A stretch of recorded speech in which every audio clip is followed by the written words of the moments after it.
Right, ఢిల్లీలో కేంద్ర మంత్రి కిషన్ రెడ్డి మాట్లాడుతున్నారు. లైవ్ చూద్దాం. ఉపయోగపడుతుందనే విషయాన్ని ఈ సందర్భంగా మనవి చేస్తా ఉన్నాను. ఈరోజు 2011లో ఆ రోజు చిదంబరం గారు కూడా కులగణనను వ్యతిరేకించిన విషయాన్ని ఈ సందర్భంగా మనవి చేస్తున్నాను. అంతేకాకుండా భారతీయ జనతా పార్టీ తరఫున చాలాసార్లు అమిత్ షా గారు జనగణన చేపట్టే ముందు కులగణన విషయంలో కూడా మేము ఆలోచిస్తామని చెప్పడం జరిగింది.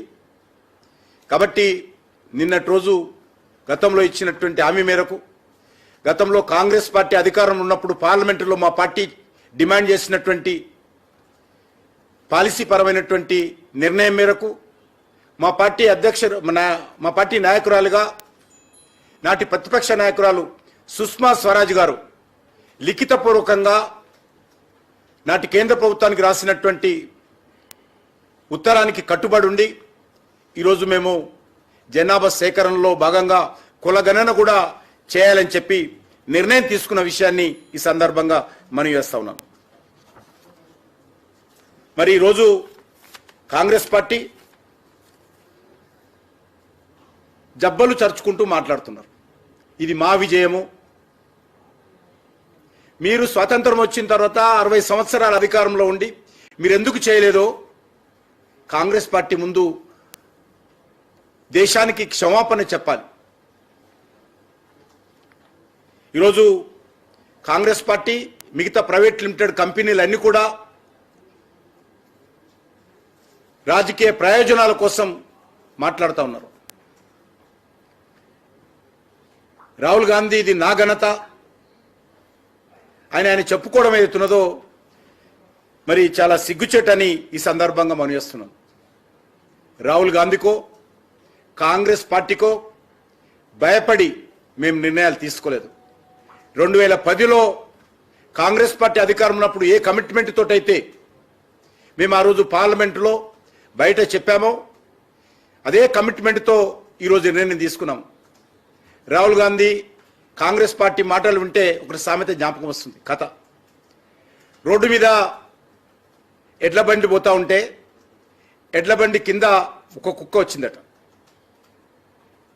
ఆ కుక్క అనుకుందట ఈ ఎడ్ల బండి నేనే మోస్తున్నాను, నేనే నడిపిస్తున్నాను, ఈ భారం అంతా నా మీదనే ఉంది అనుకుందట.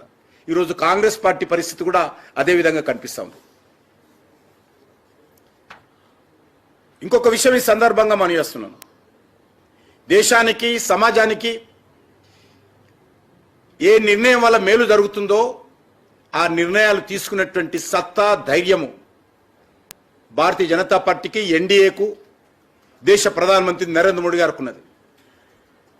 కాంగ్రెస్ పార్టీ డిమాండ్కు తలవొగ్గి తీసుకోవడం కానీ రాజకీయ దృక్పథంతో తీసుకోవడం కానీ జరగదు. అది జిఎస్టీ కావచ్చు, ఆర్టికల్ 370 కావచ్చు, లేక అయోధ్యలో రామమందిర నిర్మాణం కావచ్చు, లేకపోతే త్రిపుల్ తలాక్ కావచ్చు, ఏ రకమైన నిర్ణయాలు తీసుకున్నా కూడా దేశ హితం కోసం, దేశ ప్రజల సంక్షేమం కోసం మేము అది షెడ్యూల్ క్యాస్ట్కి సంబంధించినటువంటి ఏబిసిడి వర్గీకరణ కోసం కేంద్ర ప్రభుత్వ వైఖరి కావచ్చు, అది ప్రజల దృష్టి పెట్టుకొని వాళ్ళ సంక్షేమాన్ని దృష్టి పెట్టుకుని నిర్ణయం తీసుకుంటాను తప్ప రాహుల్ గాంధీకో కాంగ్రెస్ పార్టీకో రేవంత్ రెడ్డికో భయపడి నిర్ణయం తీసుకోమని మనవి చేస్తా ఉన్నాను. ఇంకొక విషయం కూడా మనవి చేస్తా ఉన్నాం. మేము చేపట్టబోయే కులగణనలో ఎట్టి పరిస్థితుల్లో కాంగ్రెస్ పార్టీ లాగా న్యాయస్థానాల తీర్పుకు వ్యతిరేకంగా ఇది రాజ్యాంగ విరుద్ధమని న్యాయస్థానాలు తీర్పునిస్తే దాన్ని కూడా కాలరాచి బీసీ ముస్లింలని ఒక ప్రత్యేకమైనటువంటి కాలం ఏర్పాటు చేసి మత ప్రాతిపదికన ముస్లింలందరినీ కూడా బీసీలో చేర్పించేటువంటి చర్య ఏదైతే కాంగ్రెస్ పార్టీ చేసిందో దాన్ని ఎట్టి పరిస్థితుల్లో భారతీయ జనతా పార్టీ అంగీకరించదనే విషయాన్ని, మేము చేపట్టబోయేటువంటి కులగణనలో మతపరమైనటువంటి ప్రాతిపాదికన, మతం ప్రాతిపాదికన ఏ వర్గాన్ని కూడా బీసీలో చేర్చే ప్రసక్తి లేదని చెప్పి ఈ సందర్భంగా మనవి చేస్తున్నాను. అసలు కాంగ్రెస్ పార్టీలోనే కులగణన విషయంలో ఏకాభిప్రాయం లేదు. వాళ్ళే రెండు నాలుకల దొరితో మాట్లాడుతున్నటువంటి వాళ్ళు ఈరోజు భారతీయ జనతా పార్టీ వాళ్ళను చూసి నేర్చుకోవాల్సిన అవసరము లేదనే విషయాన్ని ఈ సందర్భంగా మనవి చేస్తున్నాను. కాంగ్రెస్ పార్టీ ఎప్పుడు ఏ నిర్ణయం తీసుకున్నా అది షార్ట్ టర్మ్ లక్ష్యాలతో, ఓట్ బ్యాంక్ రాజకీయాలతో, అధికార దాహంతో తీసుకున్నటువంటి నిర్ణయాలే తప్ప ఏ నిర్ణయాలు కూడా దేశ హితం కోసం, ప్రజల సంక్షేమం కోసం కాంగ్రెస్ పార్టీ నిర్ణయం తీసుకోలేదు. ప్రజల అభ్యున్నతి కోసం ఈ రోజు కూడా చిత్తశుద్ధి వ్యక్తం చేయలేదనే విషయాన్ని సందర్భంగా గమనిస్తున్నాను. ఈరోజు తెలంగాణలో కాంగ్రెస్లో కూడా చూశాం, లేక కర్ణాటక కాంగ్రెస్లో కూడా చూశాం అనేక రకాల రెండు నాలుగు ధోరణులు. ఈ రెండు రాష్ట్రాల్లో చేపట్టినటువంటి కులగణన ఒక తంతుగా హడావిడిగా చేశారే తప్ప చిత్తశుద్ధి లేకుండా ఆ యొక్క కులగణన చేశారు.